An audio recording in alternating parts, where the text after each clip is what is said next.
Hello, my name's Scott Davis, and welcome to New World Birth.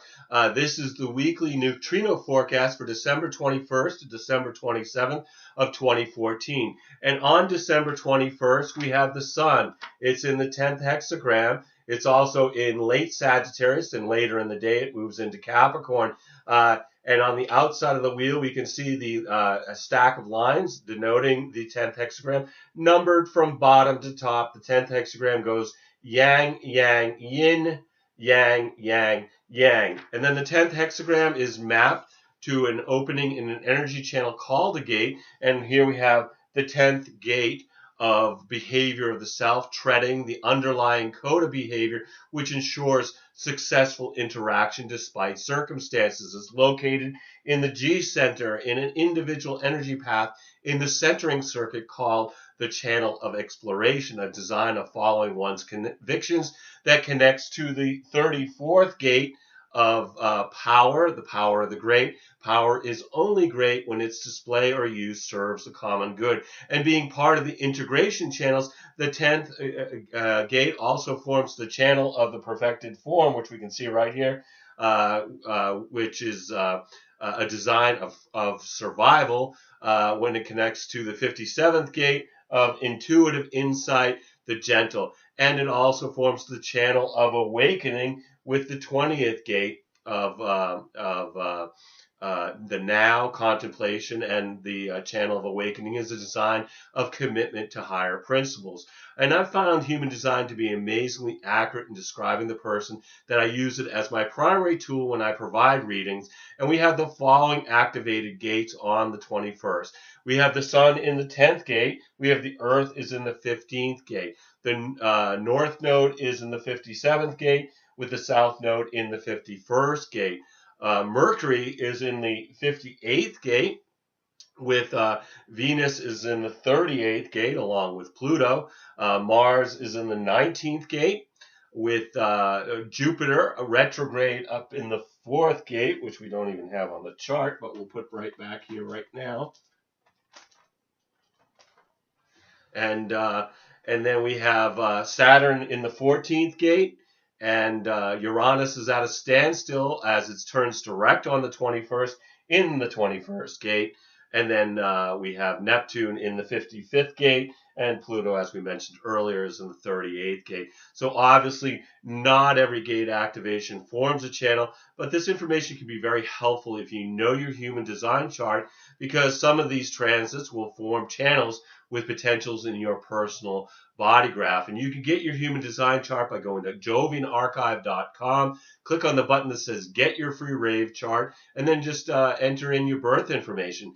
So the neutrino forecast is just a weather report. No matter what the weather, an individual's strategy and authority is the correct choice to have an authentic experience regardless of the program. As Ra Uru Hu said, whatever the weather is going to be, you have your neutrino umbrella.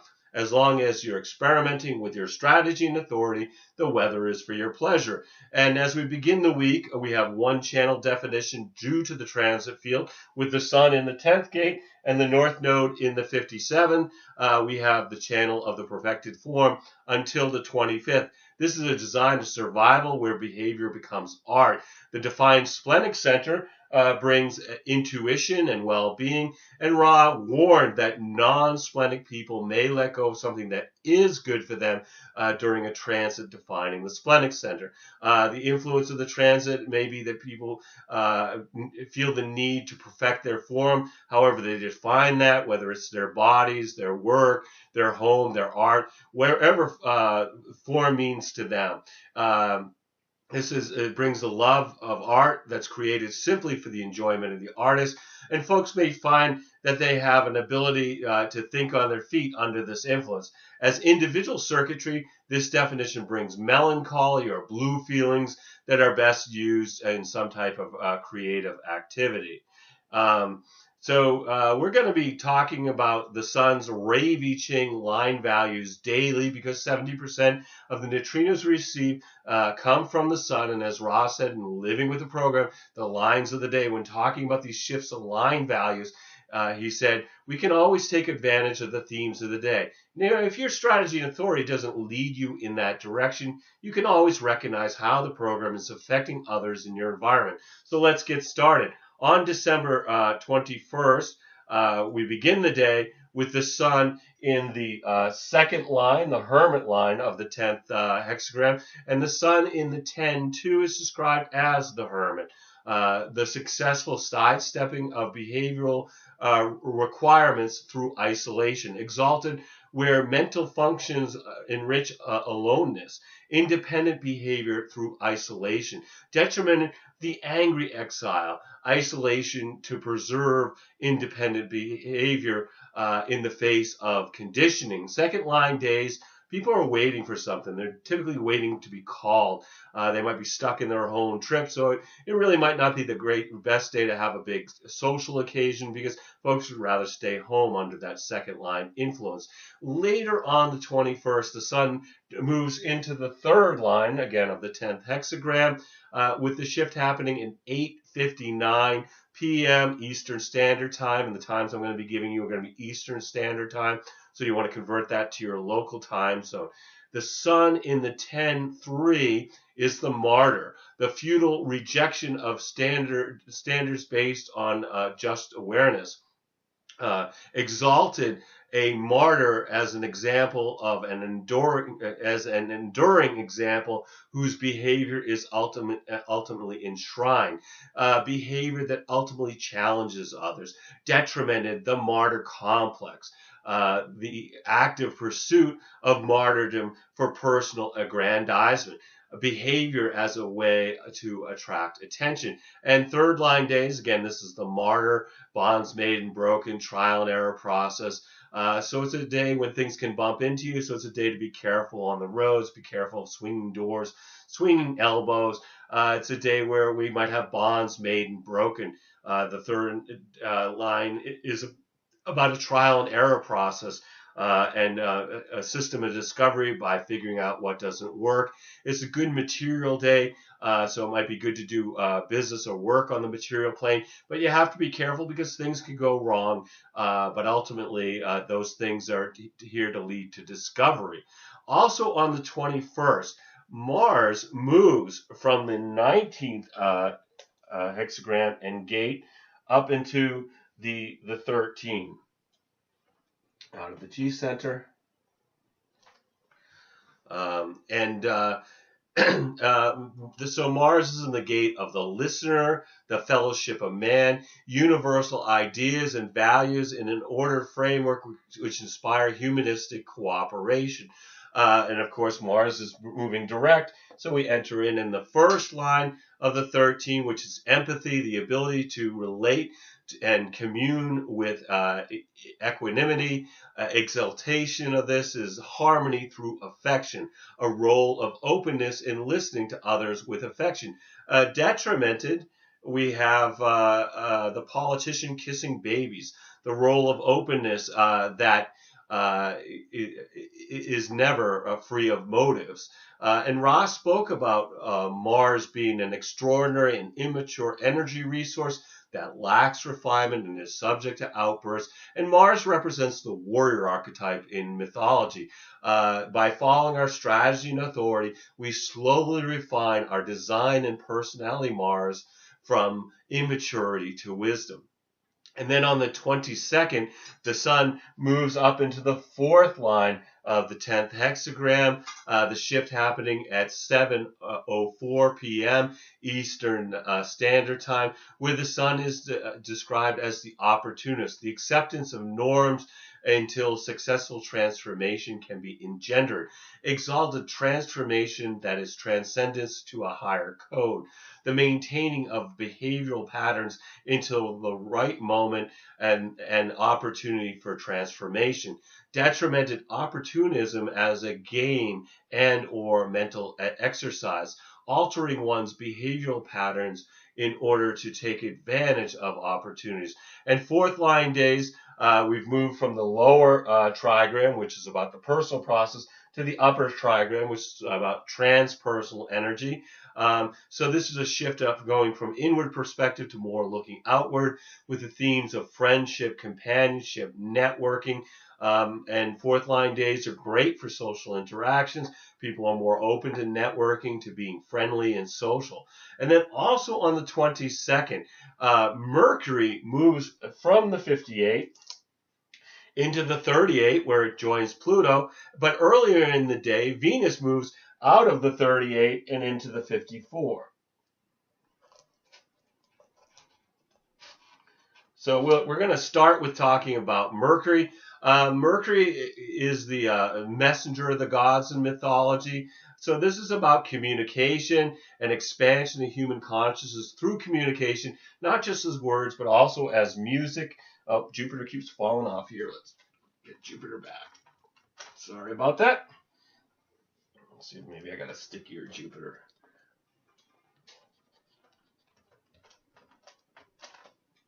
Anyway, what do you need to communicate in life? Well, we communicate the message of our design Mercury through the medium of our personality Mercury.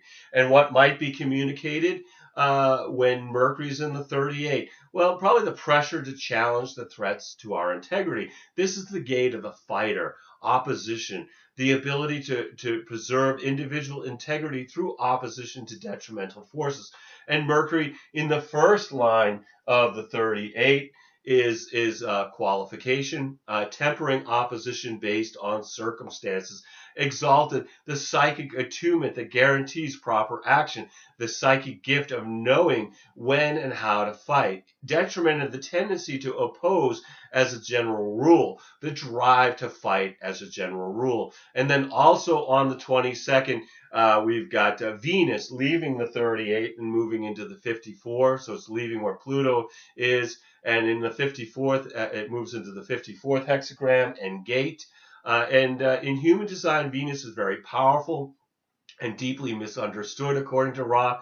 It brings morality or values, natural law in which we deal with the other and the consequences of the world around us. And what disturbs you at a moral level? Well, your design and personality Venuses tell us about the moral dilemma that you're going to work with in your life. And that if you don't act with moral clarity, Ra talked about Venus being very unkind in this retribution. Venus in the 54th gate of ambition, the Marian maiden, interaction in its mundane social context, but also one's mystical and cosmic relationships. Venus is detrimented in the 54-1, influence, detrimented, social misguided insistence on formal recognition of a relationship that in terms of influence will diminish power. Ambition, which demands formal recognition, limiting influence. And then on the 23rd, the sun moves into the 5th line, in the heretical line, again, 10th gate of behavior, the shift happening at 5:09 p.m. Eastern Standard Time. The sun in the 10:5 is described as the heretic, direct and overt challenge to the norms, exalted, the ability to succeed through understanding and expression of higher principles, principled behavior which directly challenges tradition, detrimented, the burning at the stake, behavior which directly challenges behavior and is eventually punished. And the 5th line, again, is the heretic. It's the day of suspicion, but also universalization, where something can spread like a virus, whether it's a YouTube video or a Facebook post or something of that nature. But there's also a great deal of suspicion and paranoia associated with the 5th line, which impacts the nature of relationships. But as I've said before, it's projection. The projection is they could do it. They'd be great at it. It's positive first. And then if the person doesn't do it, can't do it, for whatever reason, it doesn't get done, the expectation is not met, that's when the punishment comes. So as I said before, it's only paranoia if they're not out to get you. And seduction is also a 5th line theme.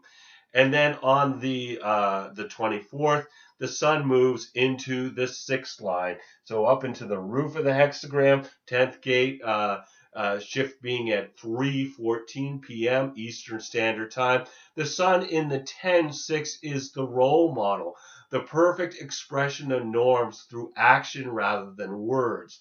Exalted, the constant example that refuses the complacent on the basic integrity of self-set behavior. The enduring value of expression of the self through action rather than words. Detrimented, the hypocrite. Do as I say, not as I do. Behavior restricted to words rather than action. And 6-line days, we're on the roof of the hexagram in the role model line. Typically, if you're on the roof of your house, you're not looking at the house so much as everything around the house, the things in the neighborhood. And Ra talked about not getting stuck with your head in the clouds because you'll end up with something banging into your kneecaps. Is a day where there's a lack of focus on what's going on around you because folks are looking beyond their immediate environment. And like a 3rd-line day, there's certain dangers of not seeing a car coming, not seeing a bill coming.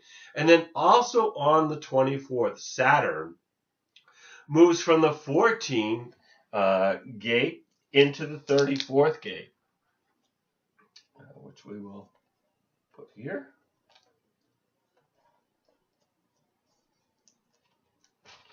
And so with this, bringing a defined sacral center and 2 more channel definitions. So Saturn, Ra describes Saturn as yin and yang clothing. Saturn's the judge. This is a place of vulnerability. This is where we deal with the consequences of our actions.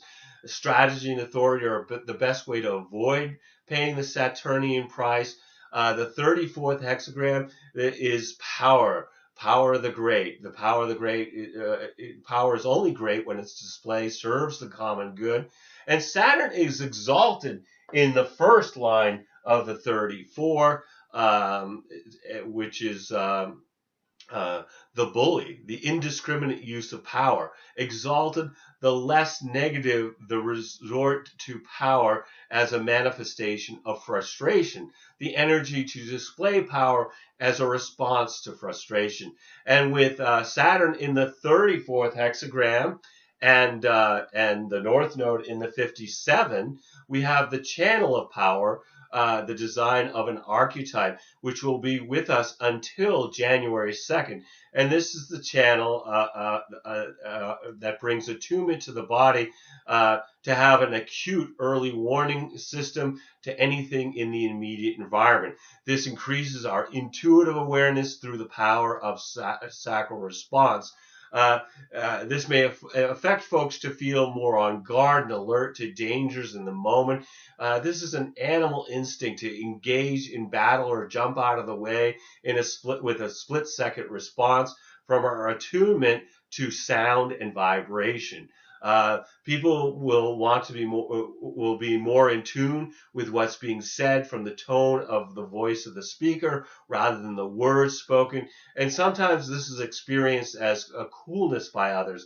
But this is also individual channel of survival, and it represents the archetype of what it is to be human. And again, this defined splenic center brings intuition and well-being, but of course, this brings another situation where people who don't have the splenic center defined in their rave chart may let go of something that is good for them. And of course, again, this is more individual circuitry. Ra would talk about this being that the weather is going to be cloudy under the influence of individual circuitry, because we have this quality of melancholy, which is best used in some type of creative activity. And then, of course, we also have Saturn in the 34 with the Sun in the 10, which brings us the channel of exploration, a design of following one's conviction. It's just going to be there for a short time until the 25th. And this may influence people to be more centered in loving themselves and trusting their inner convictions. This is a creative channel where people are here to do what they love in life when they trust their own convictions. The difficulty of this definition as a conditioning force is that we're likely to see people trying to impose their own way on others. This is a channel is individual and can be empowering when people are more independent and less reliant on others, thus centered in themselves. But this can also be seen as being selfish. But as long as you're following your strategy and authority, you need not feel guilty about your behavior, even if others are questioning your actions. And this will affect non-generator types in feeling busy and having endurance to work. Of course, just don't get used to it because, and of course, as we've talked about before, this is individual circuitry. Bringing cloudy weather, and so just remember that this is also the muse, as Ra described, in the melancholy energy. So it's really great for creativity. And then on the 10th, we have the sun moving from the 10th gate to the 58, which brings that moving on. And then we also have the Earth moving from the 15th gate.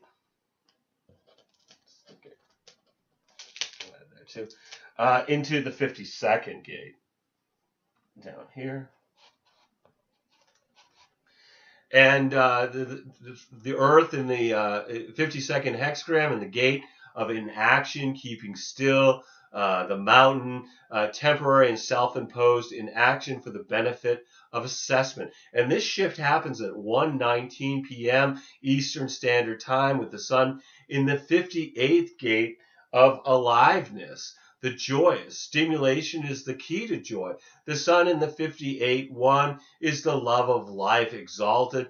The very stimulation of the world is the basis of aesthetic appreciation of its beauty and wonder. Alone or shared with others, the profound inner realization is the key to joyous harmony with the process of being, the energy which fuels the love of life. Detriment, the cyclical energy which intermittently fuels the love of life. And of course, now we're in a new hexagram, so we're in the first line, and starting in the lower trigram, of course, first line, second line, third line days, people are more looking inward, they're more absorbed in their own process. The theme of the first line is fear or anxiety that needs to be investigated. So it's a day to study, maybe not to act, a day to look into things, not to jump. It's a good day to deal with things you don't understand, can't make sense of, or don't know. And then on the 26th, the sun moves up into the second line of the 58th hexagram. So again, we're moving into the line of the Hermit. This shift happens at 11:23 a.m. Eastern Standard Time. The sun in the 58-2 is described as perversion, exalted, no polarity, and no exaltation, detrimented, a genius for perverse stimulation that affects oneself and others by promoting degeneracy and reducing joy to indulgence and decadence, the energy which fuels the drive for perverse stimulation. And second line days, like I said before, people are waiting to be called.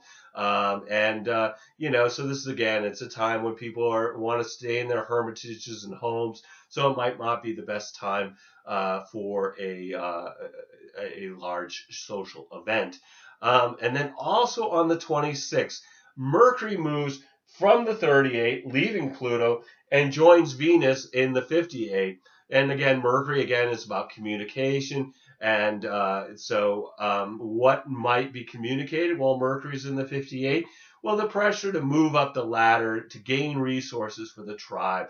This is the gate of ambition, the marrying maiden, interaction and in its mundane social context, but also one's mystical and cosmic relationships. Mercury is detrimented in the first line of the 54 due due to Venus also being in the 54, and it's described as influence, detrimented, a socially misguided insistence on formal recognition of a relationship that in terms of influence will diminish power, ambition which demands formal recognition, formally recognizing limiting influence. And then on the 27th, the sun moves into the third line of the 58. The shift happening at 9:28 a.m. Eastern Standard Time. The sun in the 58.3 is electricity exalted, the individual whose electric vitality creates its own stimulation and is not dependent on others. The energy to fuel independent stimulation. Detrimented, the quality of fire is dependent on its fuel and subject to its influence, good or bad. The energy for aliveness that is dependent on others for stimulation.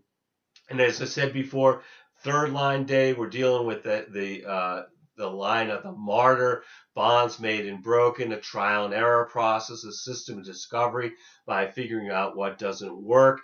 Think of those themes. And then also on the 27th, Venus moves from the 54th hexagram up into the 61. And of course, leaving Mercury is still in the 54. And Venus, as we talked about before, this is about morality and values and things of that nature. And Venus in the 61st gate of mystery, inner truth, the awareness of universal underlying principles. And Venus is detrimented in the first line of the 61, occult knowledge, detrimented where our reliance on secret knowledge increasingly demands ascetic withdrawal and leads eventually to obscurity, where the pressure to know the mysteries can be so strong that one can be eventually incapable of handling esoteric realities. So this week we have the sun moving through the 10th gate, the 58th gate, the 38th gate, and the 54th gate in the hexagram. And these are gates that are associated with the Vishnu God's head, which is the third phase of the quarter of mutation. And mutation is about a purpose being fulfilled through transformation and accepting death. And in Hinduism, Vishnu reclines floating in the cosmic sea, and out of his navel a lotus blossom emerges and opens to reveal Brahma, the creator deity. And Brahma opens his eye, and a universe comes into being. And then he closes his eye, and the universe goes out of being. And then he opens his eye again, and another universe comes into being. And he closes his eye, and the universe goes out of being. So on throughout eternity. But the creator god Brahma does not exist without Vishnu, making Vishnu the supreme deity, without which the entire pantheon of Hindu gods would not exist. So Vishnu represents the one supreme God, which eventually leads to monotheism. And if you've been following these reports for a while, you'll be recognizing that the role of the one supreme God will play out in the theme of the mind believing it's superior to the form. Vishnu is the ruler of others. And one of Vishnu's avatars is Buddha. And this is the consciousness that life is suffering, and that to be in form brings sacrifice. This is the concept of reincarnation, where we're reborn life after life until we eventually get it right and can get off the merry-go-round of being incarnated. This is these concepts are like the existence of suffering and the one true God have been used throughout history to perpetuate suffering, oppress people, and give license to the mind. And in the quarter of mutation, we begin to address our mortality. Um, and as we've seen in the past spaces, the theme of the mind running the form. And in the realm of Sirius, the mind recognizes that the form is going to die and loses its identification with its immortality. When we look at the hexagrams associated with Vishnu, the 10th gate of behavior, treading, and then the 58th gate of aliveness, the joyous, the 38th gate of the fighter, oppression. I'm sorry, opposition. The 58th gate of ambition, the Marian maiden. With the, we can start to look at the themes that Vishnu brings. Let's start. The 10th gate, this is the gate where we have a love of living, of being alive, and individual survival. The 58th gate is collective logic's pressure for improvement. The 38th gate is the fuel to fight and struggle and possibly suffer to achieve individual purpose. And the 54th gate is tribal ambition to rise up the ranks in hopes of having a better life. But of course, there's suffering at every station in life. And the first noble truth of the Buddha is life is suffering. And the second is the root of all suffering is attachment, which is to say that the root of all suffering is mind. And human design gives us freedom from mental attachment through following our strategy and honoring our authority. And we'll still experience pain, but suffering is optional when you're really living your design. So no matter what the energies are that are conditioning you during the week, remember, this is an experience about being a passenger riding in the vehicle that's driven by the magnetic monopole. So enjoy the scenery. Let the vehicle take you where you need to go through honoring your strategy and authority. Every day we have is a blessing, no matter what dramas beckon to distract us. We're all here just giving the performance of a lifetime on the world stage. Just take some time to observe the play, observe your movie, as well as act your part by remembering you're a spiritual being that's having a human experience. I want to thank you for checking out New World Birth. The next segment of the weekly neutrino forecast will be for December 28th of 2014. Should be available on the 27th, when we'll continue to look at the influence of the heavenly bodies as they transit the sky and the hexagrams of the I Ching. You can check us out on Facebook, Blogger, and YouTube. There's New World Birth presences in all of those places. And I encourage you to share this information as videos or as text as widely as you choose. I invite you to contact me at newworldbirth@yahoo.com if you have any questions or wish to schedule a reading. And if you've been thinking about getting a reading, please contact me. I would love to provide you a reading during these uncertain times. You'll need to either be able to call me in Maine in the USA, or we can connect with Skype to receive your reading. We're also accepting donations to keep these reports freely available. And if you want to make a donation, again, just contact me at newworldbirth@yahoo.com or get a reading. It's a great way to support New World Birth and get something very helpful to yourself as we can look at your human design chart or look at the transits and how that's describing the environment that you're moving through, or both of those. And I've tried to price these so that they're affordable to everybody. Anyway, as always, I'm blessed that you've taken the time to connect with my passion for these ancient mysteries and their application to our journey during this incarnation. The light in me honors the light in you. Namaste, in Lakesh, and as Ra would say, love yourself. And as always, I'm really grateful and look forward to connecting with you in a reading or in the next video, or or if you have a question and you want to contact me that way as well. So anyway, thanks everybody, much gratitude, and all my best to you.